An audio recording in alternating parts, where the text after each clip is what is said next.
आमर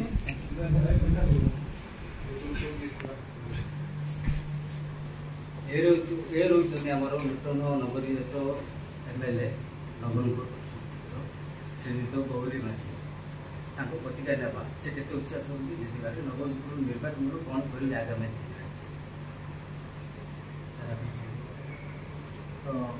मु तो प्रथम नवरंगपुर विधानसभा समस्त 2,34,000 भोटर जनार्दन को धन्यवाद देवी माँ भुना को कोटि कोटि प्रणाम जनइबी। नवरंगपुर विधानसभा प्रथम थर पर भारतीय जनता पार्टी जीति आशार आम सौभाग्य प्रथम थर पर आम सरकार बनावा जाऊँ डबल इंजिन सरकार केन्द्र में तो माननीय मोदी जी 3 जून शपथ ग्रहण कले गतकाली 12 तारीख ओडार शपथ ग्रहण उत्सव आरंभ हो 24-25 वर्षर कलंक अन्याय अत्याचार बीजेडी लोक सह्य कर पारे ना से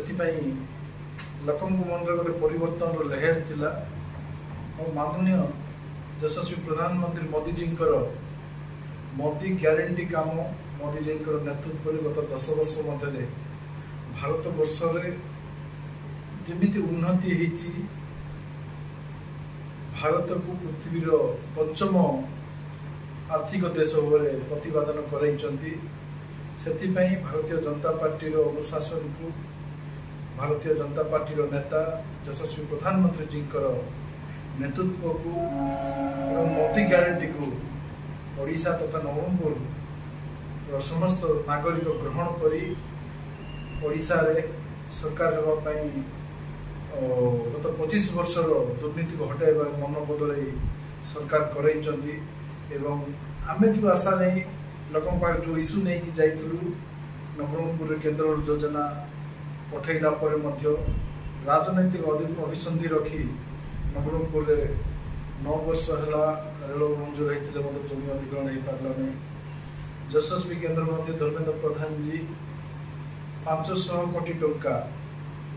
2019 मसीह इथेनॉल प्रोजेक्ट जमी मात्र 30-40 दे पारे नहीं नवरंगपुर कलेज 54 वर्ष कलेज सरकारी कलेज हो पारा नहीं शिक्षा स्वास्थ्य गमनागमन जलसेचन नहीं जिला नवरंगपुर से जो इश्यू नहीं कि जाइलु से भर्सन नहीं कि आमको दायित्व देते भोटर जनार्दन निश्चय आम डबल इंजिन होगा कारण दुईटा सरकार होगा कारण निश्चय आम पूरण कर चेष्टा कर इतिहास हो गला नवरंगपुर आम 25,000 ऊर्ध्व भोट व्यवधान बीजेडी को परास्त कर आमको आशीर्वाद देते मत नवरंगपुर विधानसभा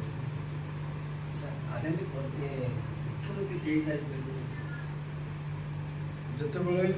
यशस्वी प्रधानमंत्री ओडिशा रे प्रचार करने आसते प्रथम समय चतुर्थ फेज भारतर प्रथम फेज ओडिशार नवरंगपुर प्रथम दिन आसिला सी दिन ही कही जे 4 जून बीजेडी एक्सपायर डेट आठी जी भी हम मुख्यमंत्री निश्चय गोटे ओडिया बेटा कि बेटी हम से निश्चय से दिन कही और जी भी हम दक्ष लोक हम केन्द्र नेतृत्व स्थिर करेंगे और जहाँ को हम नेता देवे आम पथ अनुसरण काम कर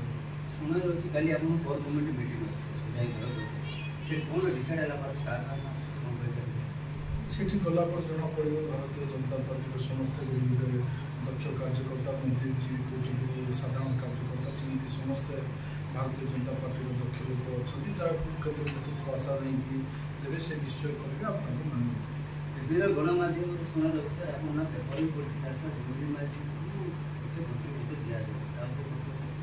मु साधारण सेवक हिसाब से दल